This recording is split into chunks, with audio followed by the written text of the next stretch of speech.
Amém. Paz do Senhor, igreja. Amém. Como é que está sendo tua semana? Abençoado. Glória a Deus. Quero convidar você para nesse culto de ensino abrir a tua Bíblia no livro de João, capítulo 8, versículo 12.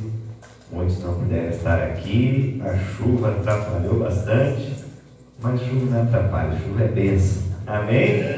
João capítulo 8, versículo 12. Glória a Deus que está chovendo sobre a nossa terra, sobre a nossa nação, e que também possam chover bênçãos de Deus em nossas vidas a cada dia, possam chover bênçãos de Deus neste lugar, e que nós possamos sair daqui limpos, lavados pelo poder do Espírito Santo de Deus. Amém? João 8, 12, que diz assim, é uma mensagem que eu gosto muito, a mensagem que todos nós, o versículo todos nós temos que decorar, está na ponta da nossa língua, porque ele diz assim, falando novamente ao povo, Jesus disse: eu sou a luz do mundo, quem me segue nunca andará em trevas, mas terá a luz da vida. Amém, igreja? Amém. Quem me segue nunca andará em trevas, mas terá a luz da vida. E a luz do Senhor, ela brilha em nós, porque nós o seguimos, querido. E a luz do Senhor brilha em você, ela brilha através de você. Você também é a luz aqui na terra, para aqueles que hoje muitas vezes andam em trevas. Que você possa ser a luz na vida de alguém, na vida da sua família, na vida do seu filho, na vida dos seus vizinhos, na vida dos seus amigos, na vida das pessoas que trabalham com você. Então vamos nesse momento orar, vamos falar com Deus. Eu creio que você está vindo, está buscando a Jesus, porque cada dia a gente quer ficar mais parecido com Ele, amém? Muito obrigado, Jesus, nós te agradecemos, papai. Queremos te louvar, estamos aqui tão somente para adorar e agradecer o teu nome. Senhor, obrigado por um dia o Senhor ter resplandecido a luz que há em Ti na vida de cada um de nós, e que assim nós possamos ser, Pai, luz do mundo, que assim nós possamos ser sal na terra, que nós possamos, Senhor, trazer o tempero dos céus, Senhor, aqui nessa terra, que o Senhor possa nos usar, que o Senhor possa falar através de nós. Meu Deus, use e capacite a cada um conforme o dom que o Senhor derramou sobre cada um de nós. No nome do Senhor, que nós possamos ver a maravilha dos céus através da vida de cada um dos nossos amados irmãos. Não só agora, Pai, mas todos os dias da nossa vida, Pai. Amém e amém. Louvado seja o nome do Senhor. E nós buscamos esse Deus, nós procuramos, porque nós somos de Deus e nós queremos a cada dia mais dele, amém? Nós buscamos muito, Senhor. Obrigado, Pai.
óleo sobre a nossa vida, mais a tua chuva, Senhor, sobre a nossa vida, mais a tua luz sobre nós.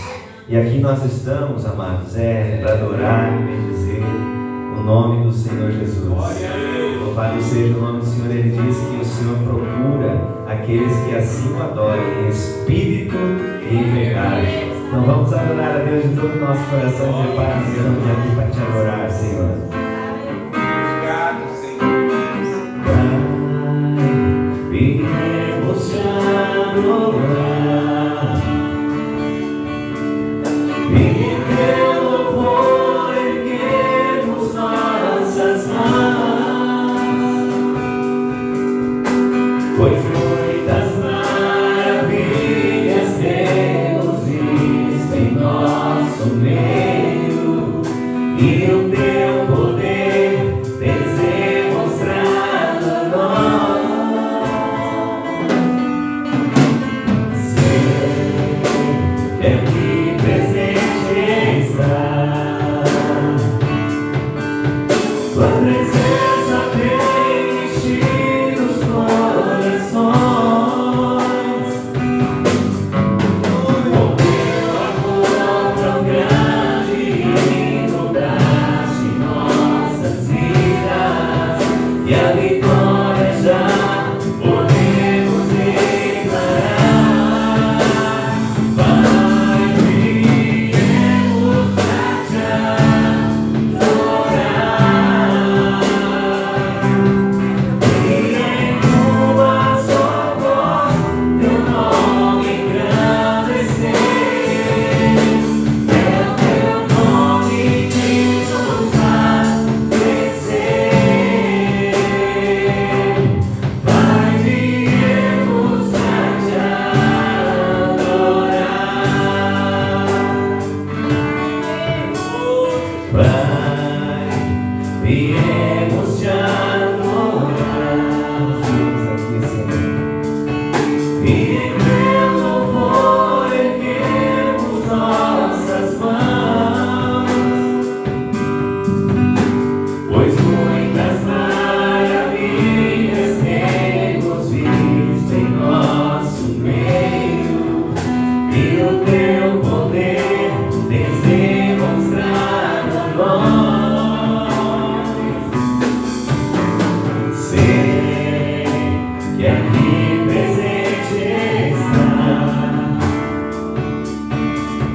tua presença, tem enchido os corações. Com teu amor tão grande, inundaste nossas vidas, e a vitória já podemos declarar. Pai, viemos pra te adorar,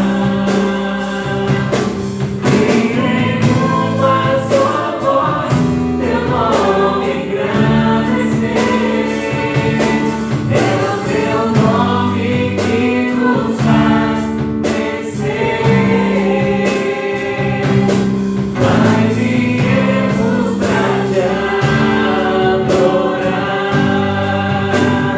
Pai, viemos pra te adorar. E em uma só voz teu nome engrandecer. É o teu nome que nos faz vencer. Pai, viemos pra te adorar. Pai, viemos pra te adorar. Pai, viemos pra te adorar.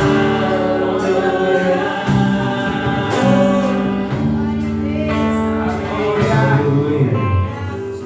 É o poder que há no nome de Jesus, amados, que nos faz vencer, que nos faz permanecer em pé, firmes e inabaláveis, porque há poder no nome de Jesus. E é Ele que nós aplaudimos bem forte nessa noite, para a glória do Senhor.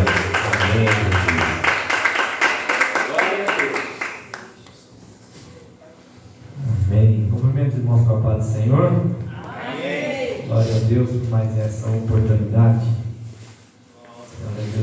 chuva. Glória a Deus por nossas vidas, pelo privilégio de estarmos aqui. Amém? Lucas capítulo 3.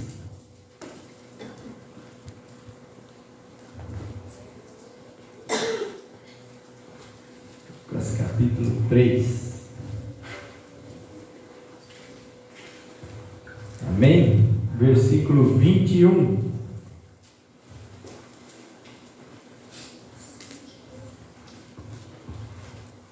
Diz assim: quando todo o povo estava sendo batizado, também Jesus o foi. E enquanto ele estava orando, o céu se abriu.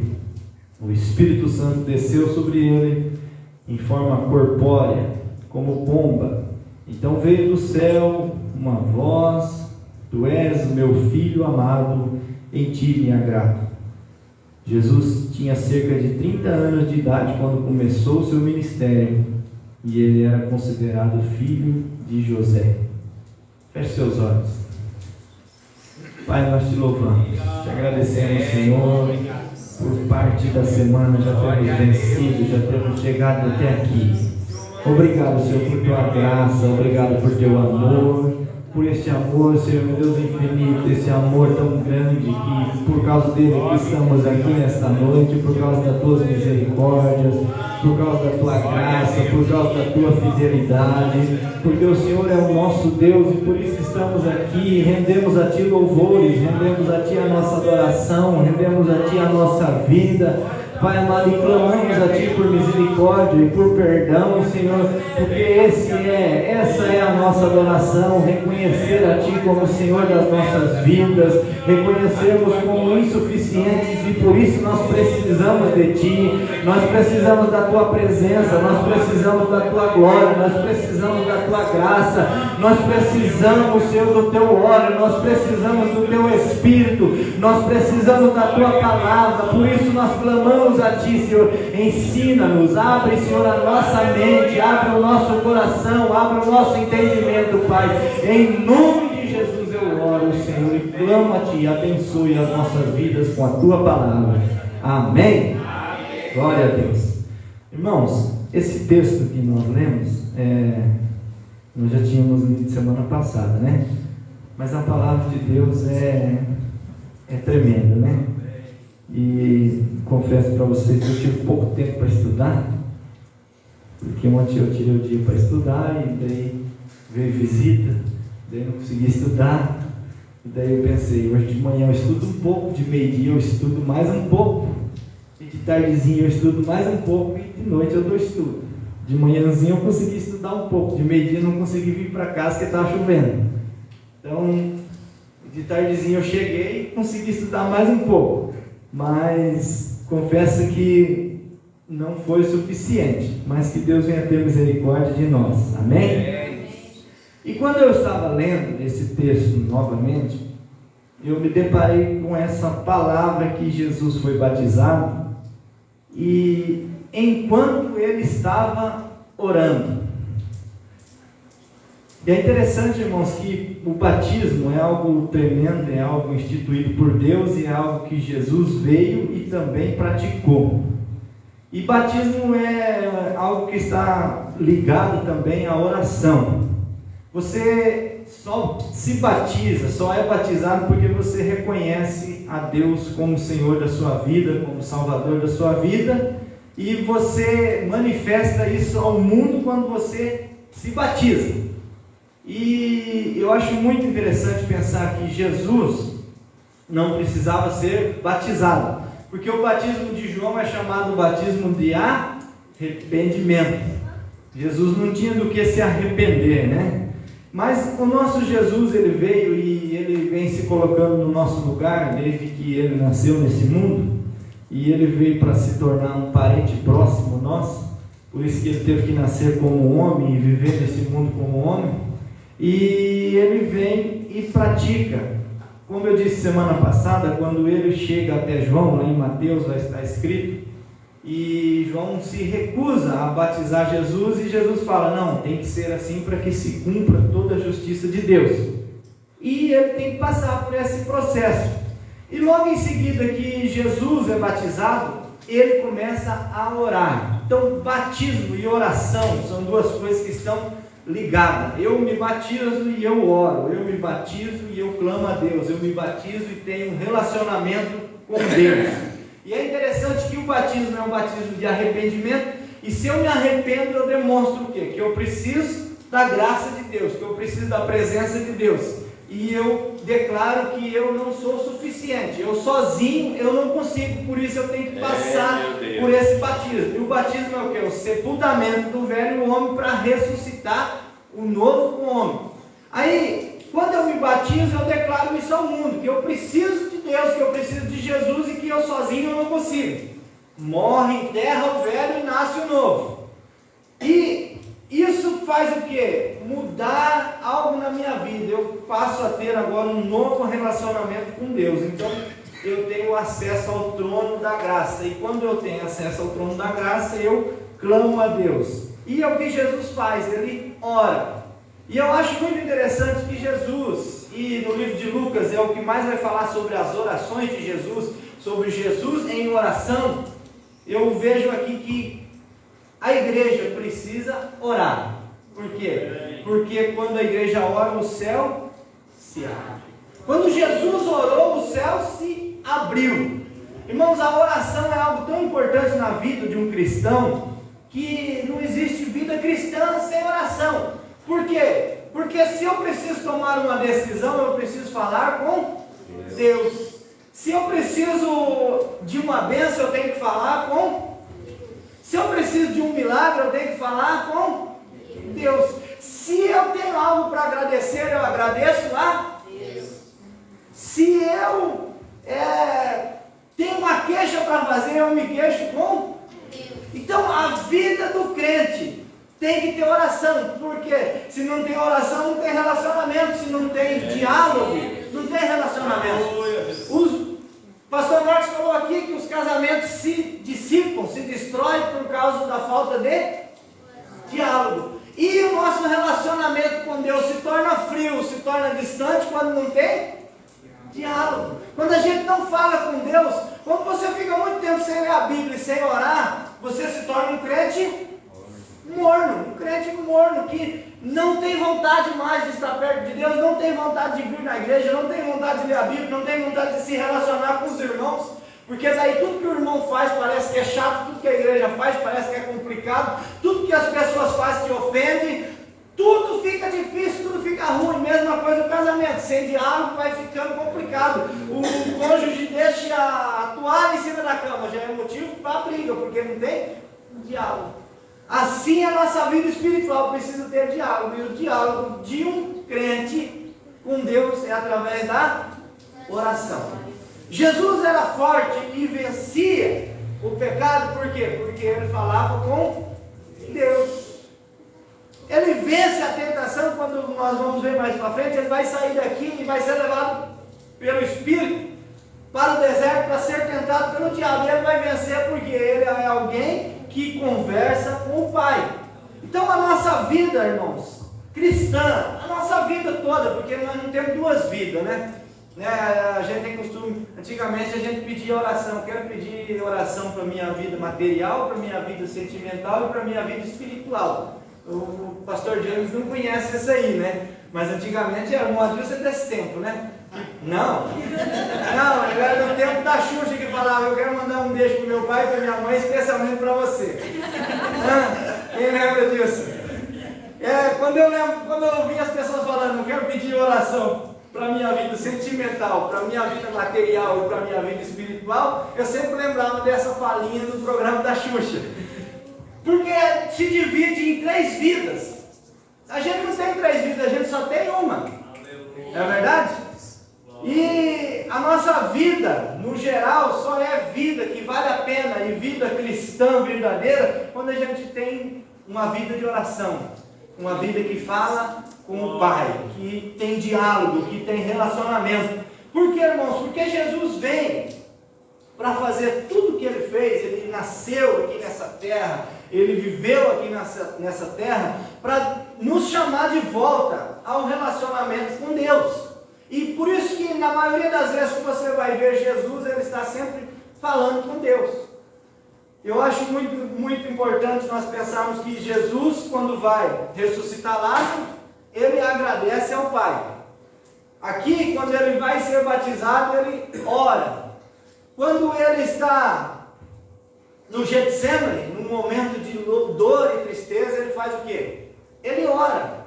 Então assim, ó, nossa vida diária tem que ter oração. Nós temos que orar, nós temos que falar com Deus.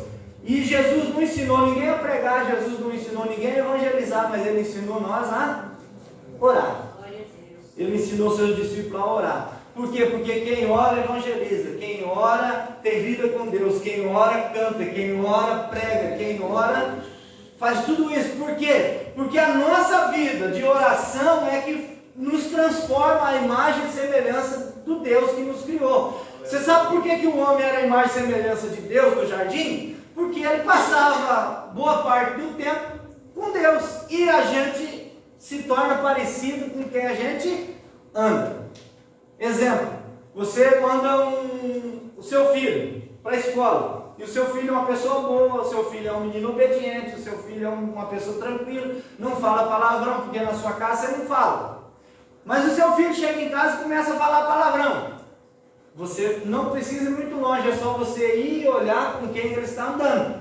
E quando você vê com quem ele está andando, se essas pessoas falam, você vai ver que ele está se tornando parecido com aquele com quem ele anda. Assim é a nossa vida, assim é a vida de todos que estão à nossa volta. Por isso que um relacionamento com Deus faz com que nos pareçamos mais com Ele. Então é importante a oração, irmãos. A oração é algo primordial na vida de um crente. Não tem como ser crente sem orar.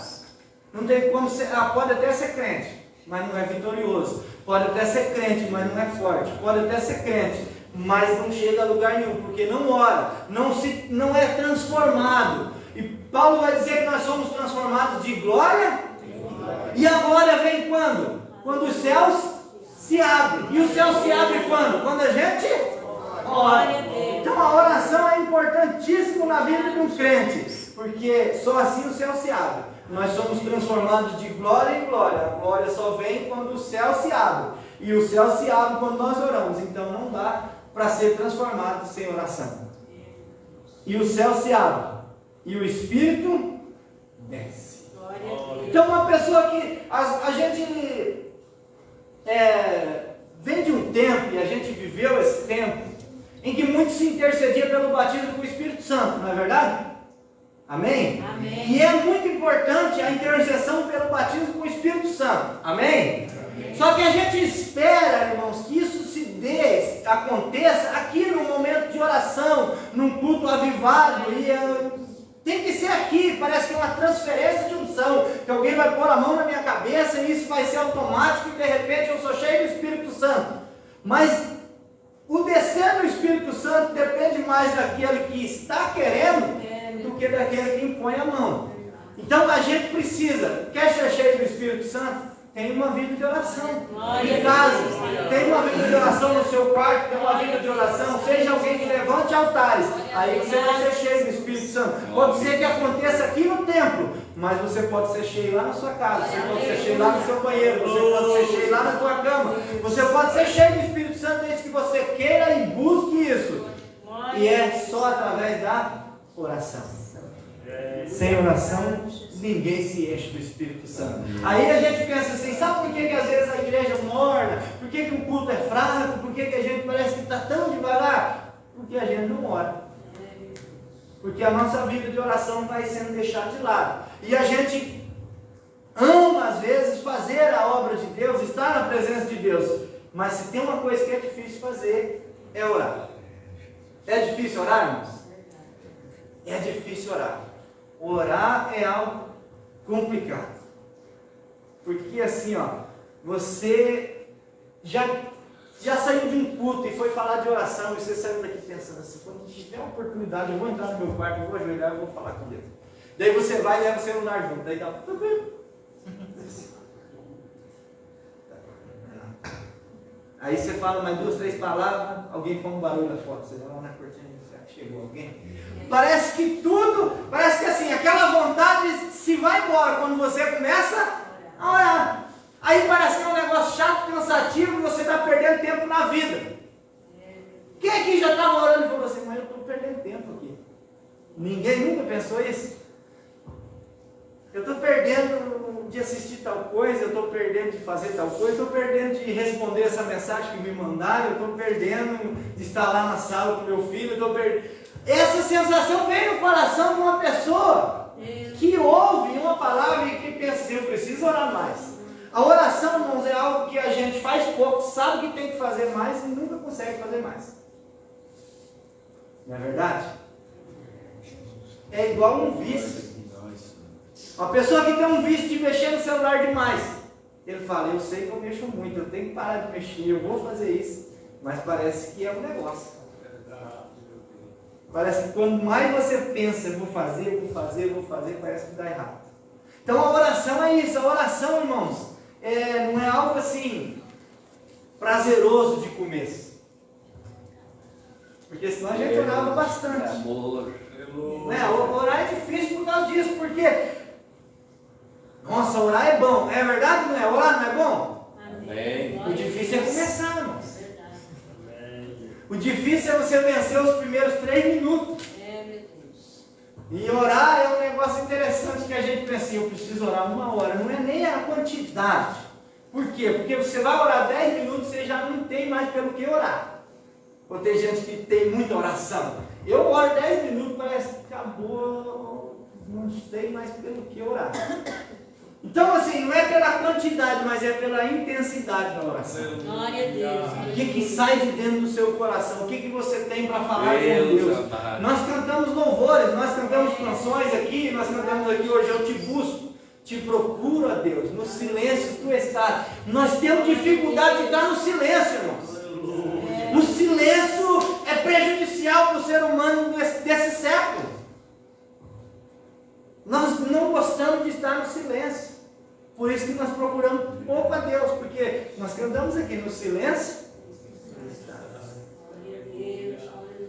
E é ruim estar no silêncio. Por isso que poucas vezes a gente entra no nosso quarto, tranca a porta e fala, eu vou falar com Deus.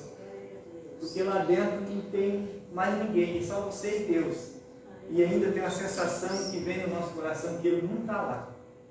Por quê? Porque nós nos acostumamos com as sensações. Então eu preciso entrar no quarto, eu preciso sentir uma presença poderosa. Quando você é levado a orar pela presença de Deus, que você sente, você está ouvindo uma canção e aquilo vem no seu coração assim, eu preciso chorar, eu preciso orar, esse momento é bom. Porque daí você tem certeza que Ele está ali. Porque nós somos acostumados com as sensações. É igual o culto só é bom quando eu sinto alguma coisa. Porque nós estamos viciados nas sensações. Mas quando não tem sensação nenhuma, quando é só o silêncio, a gente não quer ficar ali. Parece que é ruim ficar. Tem que sair daqui. Por isso a gente vai orar, leva o celular junto. A gente vai orar, tem alguma coisa junto. Por quê? Porque o silêncio para nós é difícil. Nós somos muito agitados. Nós somos ansiosos, crente ansioso. Ansioso para quê? Para sair da presença de Deus. Salomão que diz, não tenha pressa para sair da presença do rei. Mas a gente tem pressa. Porque a gente tem um entendimento seguinte, nós estamos na presença do rei em todo momento. Mas quando nós estamos na presença do rei de coração, de fato e de verdade, porque o rei está olhando nós sempre. Mas enquanto que nós estamos ali para render a nossa vida ao rei, entregar nosso louvor ao rei, cantar canções que os outros já cantaram, é bom. Mas e fazer a nossa canção para o nosso Deus? Eu canto mal demais, mas eu acredito que se eu fizer uma canção para Deus, para o meu paizinho que está no céu, Ele vai amar a minha canção. Essa veio do coração. Irmãos, porque Deus ama o que a gente faz, não o que é mandado. Você sabe que Deus ama o que a gente faz, o que é mandado, mas o que impressiona a Deus é aquilo que não foi pedido. Porque o templo Deus pediu, o tabernáculo de Moisés, Deus pediu para ser feito. Mas a tenda de Davi, Deus não pediu, mas Ele fez. E na tenda de Davi tinha adoração 24 horas. Glória a Deus. Mas a Bíblia não fala lá que no final de tudo vai ser levantado de novo o templo. Não. Vai falar assim aqui no final. Vai ser restaurada a casa caída de Davi. Porque na casa caída de Davi há adoração o tempo todo. Vai ser levantado de novo essa tenda onde havia adoração o tempo inteiro. Onde as pessoas queriam estar lá. Precisavam estar lá. Glória a Deus. Por isso que Davi escreveu aquele salmo. Uma coisa pedi ao Senhor Meu Deus. e a buscarei. Que eu possa habitar na casa do Senhor todos os dias da minha vida. Então orar, irmãos, é querer estar na presença de Deus. É querer adorar a Ele. É estar no silêncio, porque no silêncio você escuta a voz dele. É muito interessante que Jesus orou, o céu se abriu, e o Espírito desceu. E o Espírito só desce quando nós oramos.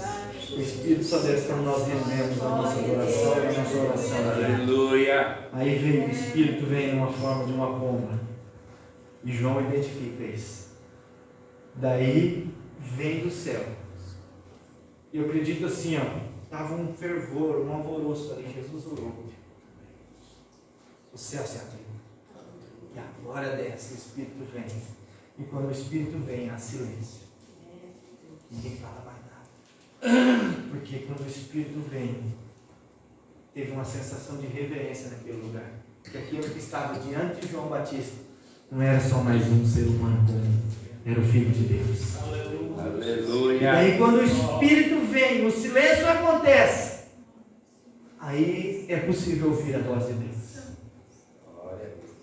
O salmista vai dizer assim, no Salmo 46, aquietai-vos e sabei que eu sou Deus. Aquietai-vos e sabei que eu sou Deus. E quando tudo fica quieto, Deus fala, este é meu filho amado, em quem eu tenho prazer. E todo mundo pôde ouvir a voz de que aquele que estava ali diante deles era o filho amado de Deus, no qual ele tinha prazer. Essa voz ecoou no silêncio. Aquele silêncio, aquela calmaria do Espírito ter descido, o alvoroço, todo mundo fica impressionado. Aí dá para ouvir a voz. Aleluia, Jesus. Mesma coisa aconteceu no Monte da Transfiguração, quando aparece ali a representação da lei, através de Moisés, e a representação dos profetas através de Elias. E vem aquele alvoroço, a nuvem envolve eles. E eles ficam impressionados, em silêncio, não sabem o que fala. Primeiro Pedro fala o que não deve. Quer que nós façamos 3 tendas, uma para ti, uma para Moisés e outra para Elias, Senhor. Daí eles ficam quietos. Aí vem a voz. Esse é meu filho amado. A ele ouvi. Glória a Deus. Nós precisamos entrar no silêncio Aleluia. para ouvir a voz de Deus. Aquietai-vos e sabeis que eu sou Deus. Eu serei entronizado entre as nações.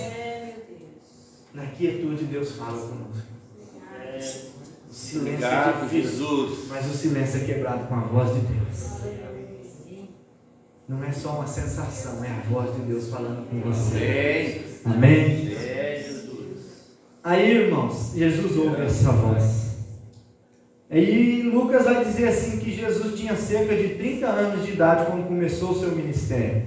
Eu falei aqui que era a época em que um sacerdote começava a exercer sua função sacerdotal. Era a época que o judeu considerava que o homem era maduro o suficiente para fazer alguma coisa. Você vê quanto tempo que demora? Tem gente que tem 40 e não amadureceu ainda, né? Não é verdade? Mas o homem de verdade tem que amadurecer pelo menos com 30, né? Aí, irmãos, Jesus começa seu ministério, mas daí está uma pausa aqui para falar da genealogia. A gente lê a Bíblia e quando chega nessa parte a gente pula, né? Quem nunca pulou a genealogia, né? Eu sempre ficava com medo de afirmar que eu li a Bíblia toda, porque eu não tenho certeza se eu não pulei as genealogias. Não é verdade? Porque tem Gênesis, mais do que uma. Tem em Crônicas.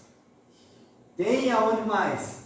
Acho que primeira Crônicas e segunda Crônicas, se eu não me engano, tem genealogia. Aí vem Mateus, tem genealogia. Daí vem Marcos não tem. Aí vem Lucas e tem genealogia.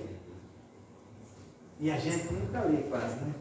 Quase nunca a gente lê. Então eu sempre fiquei com medo de falar, não, já li a Bíblia toda. Porque tem gente que fala, eu li a Bíblia toda 30 vezes. Mudou o quê?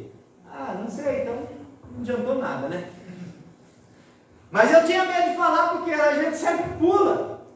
Porque fica uma repetição e um monte de nome aqui. Mas é interessante, irmãos, eu não vou ler, tá?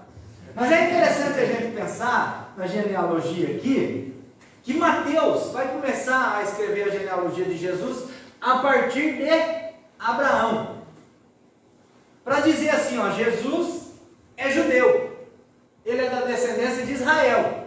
Então vai começar ali. Mas eu acho importante nós pensarmos aqui que o Lucas começa de trás, de frente para trás, né? De frente para trás. Ele vai começar no José e vai voltar até Adão. Para falar assim, ó, que Jesus é filho de Deus, mas Jesus também é filho do homem. Então vai até Adão para afirmar assim, ó, ele é filho do homem. A genealogia de Jesus vai até Adão, aqui em Lucas. Por quê, irmãos? Porque a genealogia vai falar assim, Adão, filho de Deus. Mas Adão era homem. E Jesus vai chegar lá no final, filho de José, que também era homem. Então, irmãos, quando a gente lê isso aqui, a genealogia, a gente vai ver algo interessante. Que todas essas pessoas passaram. A finitude humana, a fragilidade do ser humano, que todas essas pessoas aqui, por mais importantes que fossem, já não existe mais. E quando a gente lê, filho de fulano, tem descendência, tem continuidade, mas acaba. Vai acabar. Por isso a importância de um Senhor Salvador vivo. Porque a nossa vida é passageira e vai chegar ao final. E enquanto vivos estivermos, nós precisamos continuar crendo e adorando no Salvador vivo, que é Jesus, o único que não passa, o único que não termina, o único que vai até o final, é o único que venceu a morte, venceu o inferno, venceu a sepultura, venceu o pecado, venceu tudo. Por isso nós precisamos entender, a nossa vida é passageira, porque Abraão morreu, Jacó morreu, José morreu, Maria morreu, todos morreram, mas nós também morreremos. Mas porque o nosso Salvador venceu a morte e ressuscitou ao terceiro dia, Ele nos garante essa vitória quando nós cremos e permanecemos adorando a Ele. Por isso, quando eu olho para esse monte de nomes, Bendito Deus. é como caminhar pelo cemitério e ver as lápides com o nome de pessoas que já estiveram aqui e não estão mais.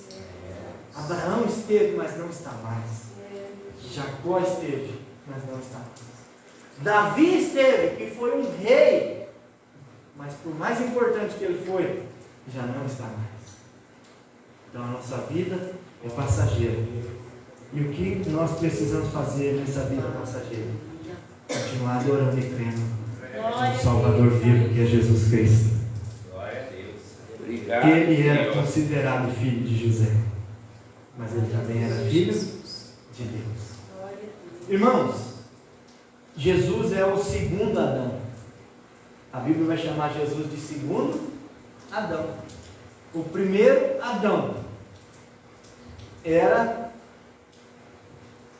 carne, alma vivente. Mas o segundo é espírito vivificante. Glória a Deus. Então, a alma vivente, ela é vivente enquanto ela tem o sopro de Deus nela. Mas quando tira o sopro, ela morre. Então, ser alma vivente é algo transitório, é algo passageiro. Mas quem serve ao Senhor, que é Espírito vivificante, tem uma esperança de que ainda que a morte venha, e essa alma vivente não esteja mais viva por um tempo, quando a trombeta soar, a Bíblia vai dizer: os mortos ressuscitarão primeiro, e nós, os que ficarmos vivos, seremos transformados em um corpo glorificado, que não mais conhecerá a corrupção, não mais conhecerá a decomposição, porque Jesus nos vivificou. Aleluia. E Ele fez isso se tornando homem e vivendo aqui nesse mundo. Amém? Glória a Deus. Vamos passar para frente. Capítulo 4. Diz assim: Jesus, cheio do Espírito Santo. Pode ser que semana que vem nós voltemos, tá, irmão? Não se afogue não, tá? Talvez semana que vem nós voltemos para a genealogia. Jesus, cheio do Espírito Santo, voltou do Jordão e foi levado pelo Espírito ao deserto, onde durante 40 dias foi tentado pelo diabo. Não comeu nada durante esses dias e ao fim deles teve fome. O diabo lhe disse: se és o Filho de Deus, manda essa pedra transformar-se em pão. Até aqui. Jesus estava cheio do Espírito Santo. E ele, cheio do Espírito Santo, voltou do Jordão e foi levado pelo Espírito ao deserto. Então, Jesus ouviu a voz do Pai, estava cheio do Espírito Santo. E esse Espírito leva ele para o deserto. Lá em Mateus, se eu não me engano, vai dizer que ele foi levado pelo Espírito ao deserto para ser tentado pelo diabo. E aqui vai dizer assim, ó, ele foi levado pelo Espírito ao deserto, onde durante 40 dias foi tentado pelo diabo. E a gente pensa assim que o diabo apareceu só lá no último dia, né? Mas a tentação de Jesus, irmãos, era o quê? Manter viva na sua memória a sua identidade. Nós somos tentados todos os dias a esquecer quem nós somos. E a maior tentação de Jesus foi essa. Por quê? Porque quando Jesus cresce e chega aos seus 30 anos, ele vai começar o seu ministério. Então ele vai até o Rio Jordão para ser batizado por João Batista. Ele é batizado, o Espírito Santo desce, o Espírito Santo vem sobre ele. E a voz do céu fala: este é meu filho amado. Essa voz afirma quem é Jesus. O Espírito Santo afirma quem é Jesus. O batismo afirma quem é Jesus. Então Jesus está ali com a sua identidade revelada. Ele é o Filho de Deus, que dá prazer a esse Deus. Então ele é Filho de Deus. E ele vai para o deserto, levado pelo Espírito. E a tentação de Jesus é o seguinte: ele não pode esquecer quem ele é. E a primeira coisa que o diabo fala para Jesus é o seguinte: se tu és Filho de Deus, se você é quem você pensa que é, então manda que essas pedras se transformem em pão. Por quê, irmãos? Porque quem é filho de Deus tem que ter poder. Não é verdade? Então, quem é filho de Deus não pode ter fome. Quem é filho de Deus não pode passar por dificuldade. Quem é filho de Deus não pode se deixar levar pelo Espírito para o deserto. Então quem é filho de Deus não vive no deserto. Quem é filho de Deus não tem fome. Quem é filho de Deus tem que ter poder. Então o diabo tenta Jesus nessas áreas. Que o quê? Que faz com que ele questione a sua identidade. A tentação, irmãos, é para derrubar a nossa identidade. É para tentar tirar de nós, apagar de nós que nós somos filhos de Deus. É tentar tirar de nós que nós somos cristãos, que nós somos como Cristo. Quando você é tentado e você cede à tentação, você está tendo de si apagado a imagem do Cristo ressurreto. Então a tentação vem tirar de nós a identidade. Quando o diabo vem e fala assim, ó, se és o filho de Deus, então manda. Porque se você é filho de Deus, você tem poder. Se você é filho de Deus, você não deveria estar aqui. Se você é filho de Deus, você deveria ter pão. E se você, sendo filho de Deus, não tem pão, você pode, com o poder que você tem, transformar pedra em pão. Então, não adianta ser filho de Deus e estar no deserto. Não adianta ser filho de Deus e não poder usar o seu poder. Não adianta ser filho de Deus e estar com fome. Você já parou para pensar, irmãos, que a maioria da pregação evangélica no país hoje aponta para uma mensagem de Satanás? Você já parou para pensar que quem fala que filho de Deus não pode ter fome, não pode estar no deserto, tem que ser poderoso, é o diabo que falou para Jesus? E quando o diabo faz isso, ele rouba do cristão a sua identidade. Porque o cristão, claro, é vitorioso, claro, ele tem poder, claro, mas o cristão, ele é como qualquer outro ser humano nessa terra. A Bíblia vai dizer que o sol nasce sobre o justo e sobre o injusto, a chuva cai sobre o justo e sobre o injusto. O que acontece a um, acontece também ao outro. Então, nós estamos vivos. Então Jesus vem, assume a forma de um homem, ele é um ser humano andando aqui nessa terra. Ele precisa ser levado pelo Espírito ao deserto para ser tentado pelo diabo, para que ele afirme a sua identidade. Não só o que o Pai falou de Jesus, mas Jesus precisa demonstrar quem ele é. E só demonstra quem é quem consegue vencer a tentação. Então Jesus precisava, como ser humano, vencer esse tempo, esse momento, para poder começar dali para frente, a agir, a usar o seu poder, a poder pregar a boa nova de salvação, porque ele se identifica conosco quando ele passa pela tentação, ele se torna alguém como nós, mas ele não perde a identidade, ele continua sendo o Filho de Deus, do qual o Pai tem prazer. Aí Jesus responde: está escrito, nem só de pão viverá o homem. Irmãos, outra coisa importante, o diabo usou o quê? Qualquer coisa na primeira fala dele. Ele usa o que? A identidade de Jesus. Ele fala assim: se você é o Filho de Deus. O diabo usa aquilo que o diabo também ouviu Deus falando na nuvem: este é meu filho amado, em quem eu tenho prazer. O diabo usou isso quando ele foi lá entre os filhos de Deus para falar de Jó. Ele falou, Deus falou: observaste meu servo Jó? E o diabo falou assim também: você dá tudo para ele. Agora vem Jesus e passa por aquele momento de euforia, porque o Espírito desceu, a voz falou, aconteceu algo extraordinário, sobrenatural na vida de Jesus, e o diabo sabe disso. E o diabo vem e fala: se você é filho de Deus, manda que essas pedras se transformem em pão. Aí Jesus fala assim: está escrito. Jesus usou a palavra para se defender.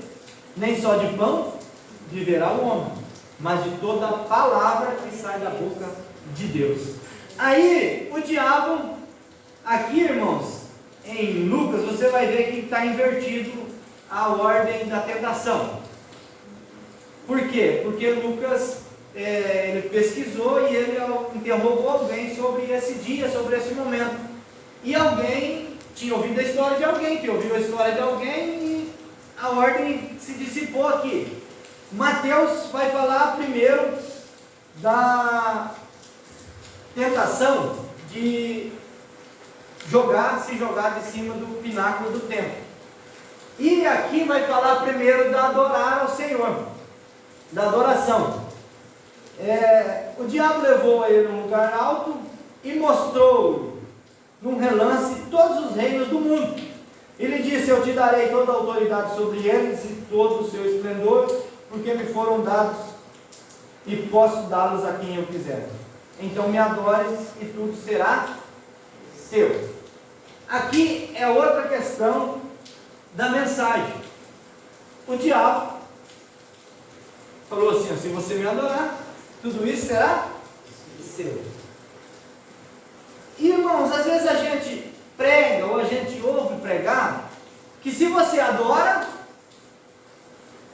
você recebe alguma coisa. Não é verdade? Se você adora, você vai receber alguma coisa. E daí tem gente que adora a vida toda e não recebe nada. Aí viu pensando: mas peraí, tem alguma coisa errada. Mas o diabo está querendo que Jesus adore a ele. E Jesus vai falar assim: não, só o Senhor Deus eu devo adorar. Mas como aqui está invertida a ordem, primeiro o diabo vai levar Jesus ao pináculo do templo. Deixa essa parte para depois. E vai falar para ele assim: lança-te daqui para baixo, porque está escrito.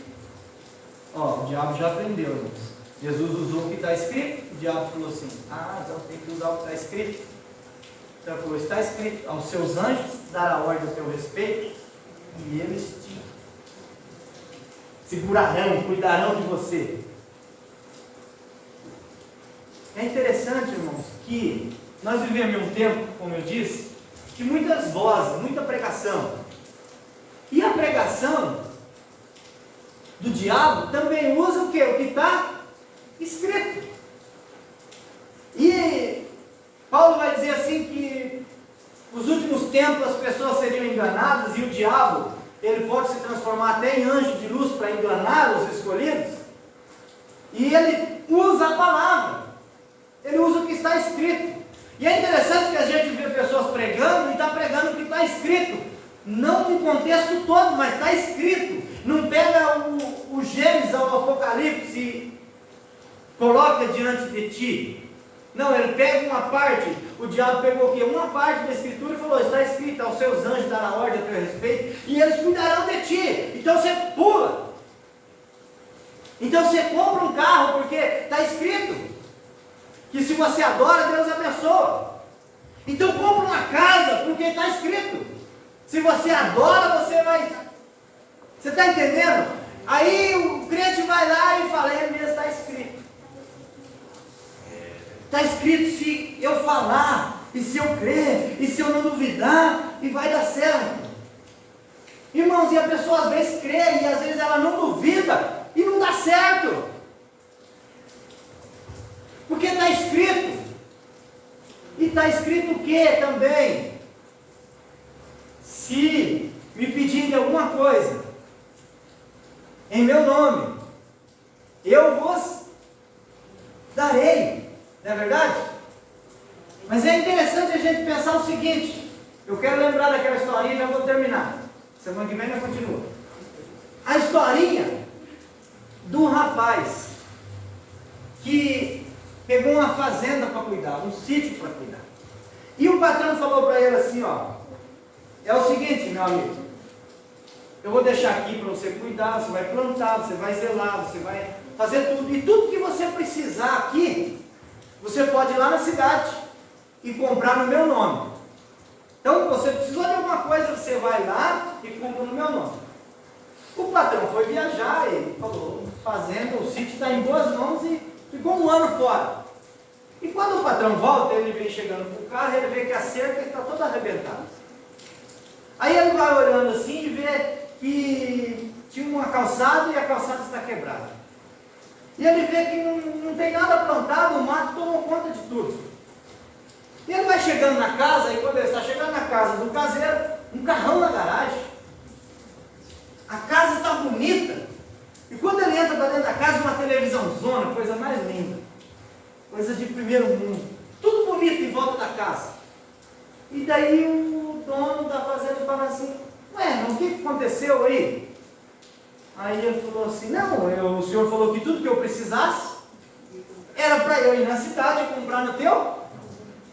Aí o dono da fazenda falou assim: não, você entendeu errado, mas era tudo que tivesse a ver com o quê? Com a fazenda, com a plantação, com o cuidado, com o zelo do ambiente.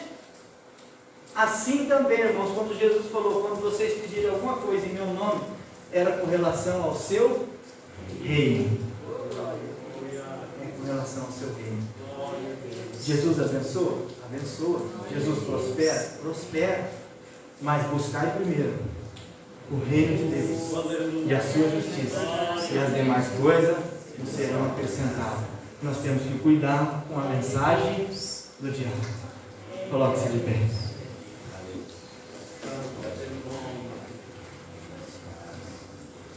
Deus, que amor. Só o Senhor adorará, e só a Ele servirá, e só a Ele prestará culto.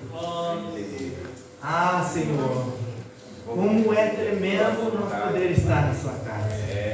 Obrigado. Ah, Senhor, é que nós possamos sair daqui entendendo que nós precisamos falar mais contigo.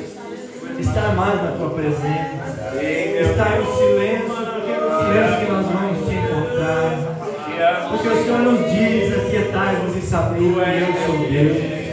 Ah, Pai, ajude-nos a entender, a confiar em Ti, Senhor, em todas as áreas da nossa vida, e entender que o Senhor nos prospera, que o Senhor nos abençoa, mas que nós venhamos entender que a busca é primeiro ao Teu reino, é primeiro em Ti, é primeiro buscar a Ti, é primeiro buscar a Tua justiça, é primeiro estar na Tua presença, é primeiro entender os Teus preceitos, é primeiro buscar o Teu propósito, é primeiro, Senhor, viver a vida que o Senhor sonhou para cada um de nós, Pai. Nós clamamos a Ti, Senhor, abre a nossa mente, abre o nosso entendimento, que nós possamos viver aquilo que o Senhor sonhou para cada um de nós, e entendemos, Senhor, que a nossa fazenda precisa ser cuidada, o reino precisa ser cuidado, Pai, em nome de Jesus, e que todas as coisas são acrescentadas.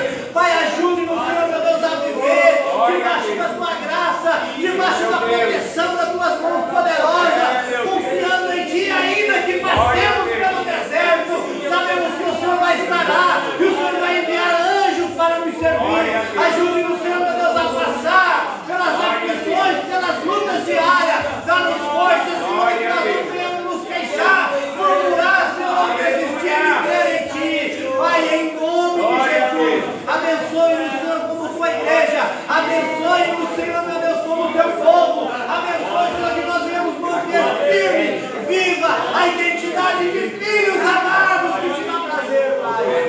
Em nome de Jesus eu oro, Senhor. Muito obrigado, Pai. Amém e amém.